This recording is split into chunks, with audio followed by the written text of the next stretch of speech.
Bonjour et bienvenue dans cette nouvelle analyse hebdo crypto. Mon nom est Julien Catella. Nous sommes le mardi 25 juillet et on se donne une quinzaine de minutes pour analyser les marchés crypto, voir ce qui s'est passé un petit peu la semaine dernière. Alors, je m'excuse de ne pas avoir publié la vidéo hier. J'ai eu un empêchement, donc on fait ça ce matin. Je m'excuse aussi pour le son. Ça sera un petit peu différent aujourd'hui. J'enregistre avec mon casque puisque je suis en transition là, sur mon équipement. Donc, ça devrait être mieux normalement la semaine prochaine. Je tiens également à souhaiter la bienvenue à tous ceux qui nous rejoignent pour la première fois. Donc, vous l'aurez compris, le but de cette chaîne, c'est de se retrouver une fois par semaine, alors normalement le lundi, et on fait ensemble une analyse des marchés crypto. Donc, ceci n'est pas un conseil en investissement, mais c'est plutôt ma vision sur les marchés. Je vous partage un petit peu d'analyse technique, voir où est-ce qu'on se positionne dans le cycle, et puis voyez-le tout comme un point de départ euh, vers, euh, vers finalement plus de connaissances au niveau de la crypto-monnaie, si vous débutez dans ce marché-là, et l'analyse technique en général, hein, qui sont des techniques que vous pouvez très très bien utiliser sur d'autres actifs, hein. Vous pouvez utiliser ça sur les cours boursiers traditionnels. Il n'y a pas de problème, ça fonctionne très très bien. Alors voilà, sans plus tarder, on commence. Le Bitcoin, qu'est-ce qui s'est passé? Alors, je vous rappelle qu'on est sur une analyse hebdomadaire, donc chaque bougie représente la variation du cours en une semaine. Donc là, nous sommes mardi. Donc, on voit ici qu'on est sur une semaine là qui commence, qui est plutôt rouge, hein. En fait, dès hier, le marché a chuté de plusieurs pourcents. La semaine d'avant, bah, finalement, il ne s'est pas passé grand-chose, hein. On était plutôt sur une semaine de consolidation. Donc, c'était la une, 2, 3, quatrième semaine de consolidation arrivée autour du pivot. Donc, on n'est pas retourné chercher le pivot des 31 000 la semaine dernière. Et là, on a l'air d'aller vers le bas. Alors, comme vous voyez ici sur le tracé que j'ai fait, là, je pense que c'était la première ou la deuxième vidéo de cette chaîne, pour l'instant, rien d'anormal. On s'attendait à une correction du cours. À mon avis, ce qu'il va falloir surveiller, c'est que le cours ne descende pas en dessous des allez, 26 800. En fait, il ne faudrait pas qu'il fasse un nouveau plus bas. C'est ça qu'il faut retenir. C'est-à-dire que tant qu'on va rester au-dessus du allez, 25 000, au-dessus du pivot là qui avait été cassé et qu'on est venu retester ici la semaine du 12 juin, on va encore être dans cette figure de consolidation de ta séance. Donc pour rappel, une figure de consolidation, c'est un pattern en fait qu'on va voir qui va s'afficher comme ça tranquillement sur les cours boursiers, sur les cours, bah là, le cours du Bitcoin. Et en fait, c'est très sain de voir ça, hein. Ça veut juste dire que on est monté très très vite. On va avoir finalement les acheteurs et les vendeurs qui vont essayer de trouver un terrain d'entente. Le niveau psychologique est tracé en fait par le prix sur lequel le cours vient rebondir à plusieurs reprises. Donc ça, c'est ce qu'on appelle le pivot. Et là, notre prix psychologique est à 31 000.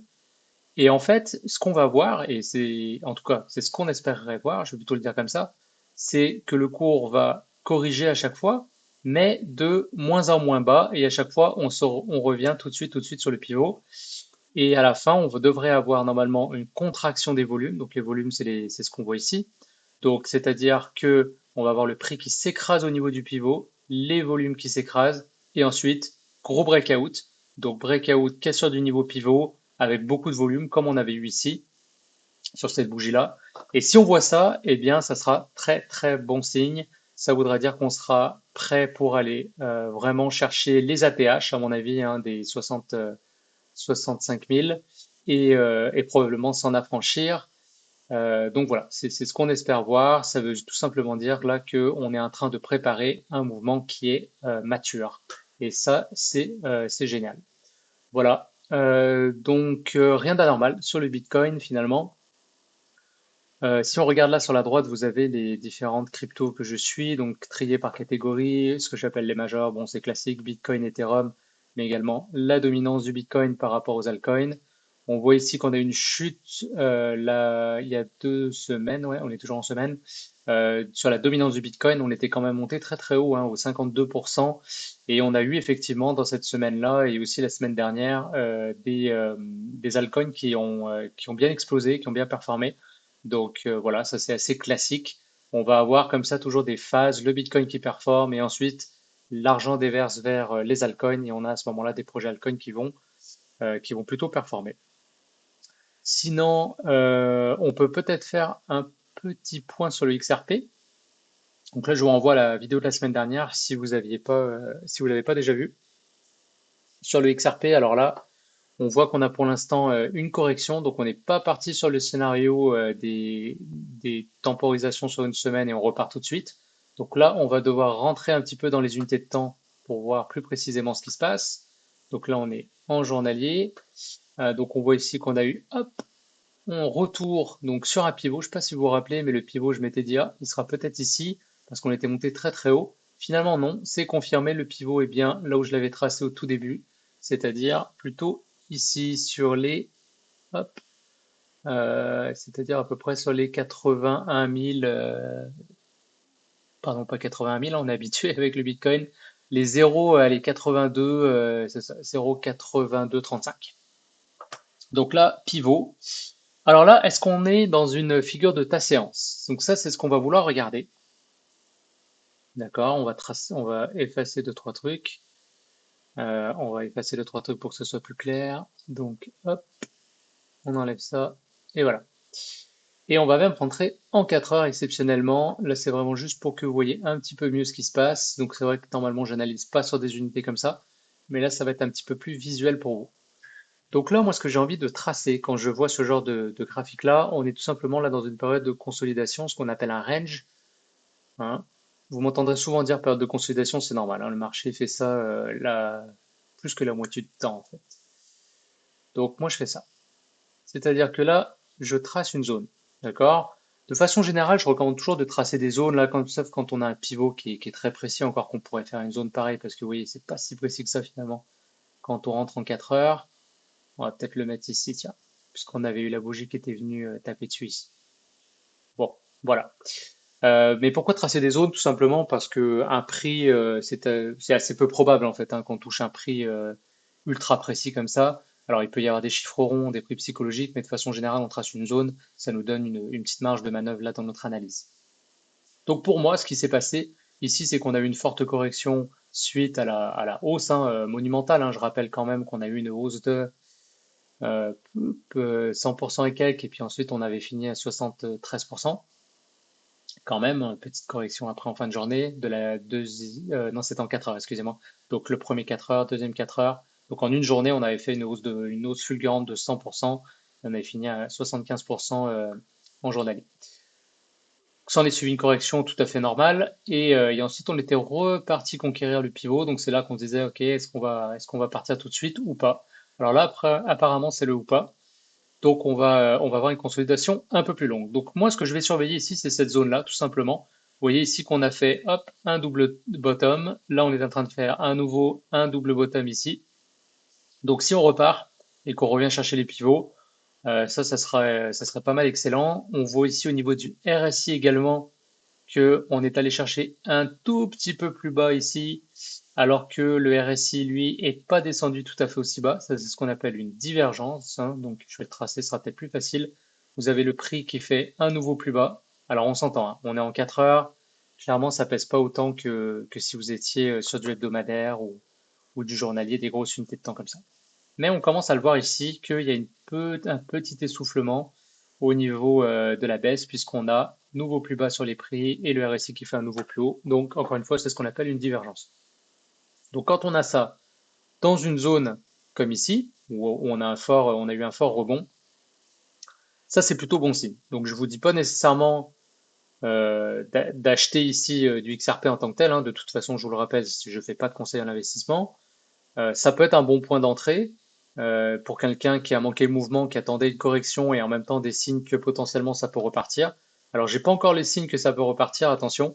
Il faudrait vraiment ici qu'on ait une figure de retournement. Et là, ce serait une validation supplémentaire que on peut repartir éventuellement jusqu'au pivot et après peut-être on tasse, le volume s'écrase et boum, breakout comme on verrait sur le Bitcoin. Voilà, pourquoi pas. Donc c'est ce qu'il faut regarder. Je vous rappelle que l'analyse technique, c'est pas une boule de cristal.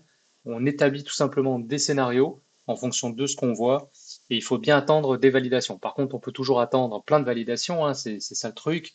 Donc il faut trouver un certain nombre de conjonctions d'indications, c'est-à-dire sur plusieurs indicateurs.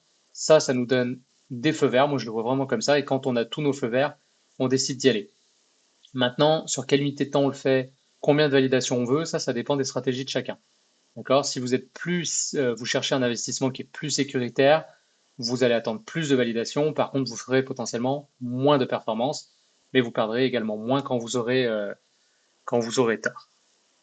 Donc ça c'est encore, je dis ça, mais pas nécessairement en fait, parce que si vous partez dans une analyse et une stratégie plutôt de trading, à ce moment-là, il faut toujours mettre des stop loss. Donc on pourrait imaginer quelqu'un qui lance un trade actuellement, maintenant, il met un stop loss par ici et il espère avoir un retour au pivot par exemple. Donc là, je vais vous le montrer. Je le ferai pas souvent parce que c'est pas ce que je veux pratiquer sur la chaîne. Mais là, pour le fun, et juste pour illustrer mon propos, on pourrait imaginer par exemple quelqu'un ici qui lance un trade, qui vient mettre un stop loss, on va dire en dessous de la zone ici, on se donne une petite marge, et puis qui fait un target à retour au pivot. Allez, on va être conservateur, on va le mettre ici. Donc là, avec cet outil-là, vous voyez qu'on a un risk-reward de 6. D'accord? Ça veut dire que ce qu'on est prêt à perdre, on peut le gagner 6 fois. Donc ça, c'est un pari asymétrique, et c'est le genre de pari que vous voulez prendre quand vous faites du trading. D'accord? Mais là, par contre, ça suppose faire un monitoring de votre trading, bah, de votre trade, pardon, et avoir donc une gestion de risque qui soit cohérente. C'est-à-dire que si vous risquez 100% sur ce trade-là, vous avez tort, même si, voilà, même si les chances sont en votre faveur. Statistiquement, quoi qu'encore une fois, je l'ai dit, il faut attendre quelque chose comme ça ici, c'est-à-dire une figure de retournement. Si on a quelque chose de similaire ici, là, on commencera à avoir, à mon avis, un pari statistiquement très intéressant. Mais si on risque 100%, ce que je voulais dire, c'est qu'on va tout simplement tout perdre. Alors, il faut jamais vous exposer au point que si vous avez tort une fois, vous perdez tout. Ça, c'est la base. Vous voulez rester dans le marché. Et c'est pour ça que moi, j'aime beaucoup l'investissement, surtout l'investissement spot, d'accord, sans effet de levier.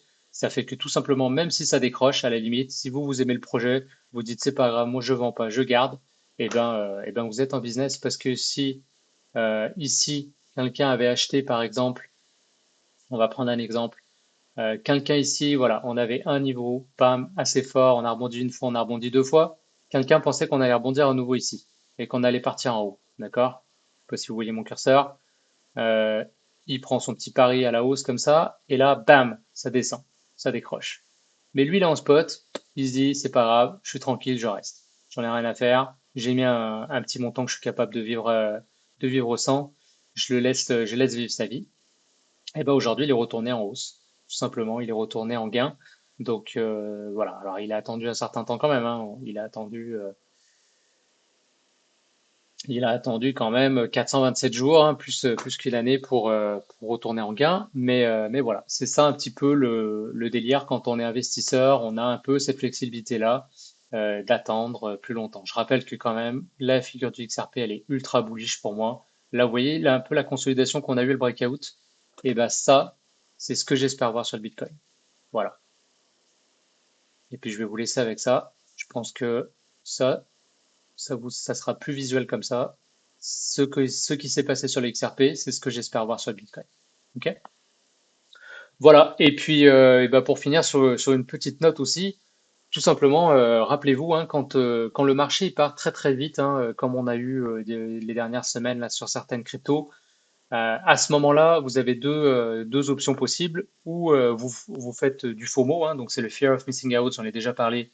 Ça veut tout simplement dire que vous allez rentrer en panique sur les marchés. Et ça, c'est une très mauvaise attitude. Je vous recommande absolument de ne pas faire ça, parce que même si vous avez raison une fois et que ça marche et vous faites de l'argent, vous allez valider un comportement qui n'est pas le bon. Et rappelez-vous qu'on peut gagner de l'argent en faisant les mauvaises choses. Donc ça, c'est absolument, c'est très dangereux. Franchement, c'est très dangereux. Je suis passé par là. J'aime mieux perdre de l'argent en faisant les bonnes choses que gagner de l'argent en faisant les mauvaises choses, hein. Ça sera la petite philosophie du jour. Et ce que je voulais vous dire, c'est que donc on a deux attitudes où on va faire du FOMO, ou on va espérer un retracement. Eh bien, cette semaine, pour moi, c'est un vœu qui s'exauce, hein, pour ceux qui ont pas eu la chance de rentrer avant, qui attendaient un retracement. Eh bien, le voici. Le retracement, il est là. Donc, dans ce temps-là, il faut pas, euh, il faut pas se dire, bon, bah, ça peut peut-être descendre plus, parce que là, vous allez toujours être dans l'attente. C'est-à-dire que quand ça monte, vous attendez que ça redescende, et quand ça redescend, vous attendez que ça descend plus. Donc ça, attention, c'est très dangereux, c'est une erreur de débutant. Ne faites pas ce piège. Vous avez la correction que vous attendiez, eh bien rentrez. Alors rentrez pas tout, encore une fois, faites du DCA, mais si vous voyez du rouge, il faut rentrer, c'est la bonne façon de faire, on est encore tôt dans le cycle. L'idée, c'est vraiment de remplir ses bagues. Moi, chaque 2 semaines, chaque mois, je rentre, peu importe la gueule du prix, à quoi il ressemble. S'il y a eu une grosse journée verte, j'attends quand même d'avoir un peu du rouge. De façon générale, j'aime mieux acheter quand c'est rouge. D'accord? Encore une fois, c'est pour valider un bon comportement. Mais voilà, je pense que vous avez compris. Alors, merci beaucoup pour votre écoute. Je ne sais pas combien de temps on a passé ensemble. Je pense que c'était assez rapide et en même temps, c'est bien. J'aime ce genre de vidéo plus percutante. Vous avez l'analyse globale, vous voyez où est-ce qu'on en est. Je vous souhaite une excellente semaine et on se voit lundi prochain si tout va bien.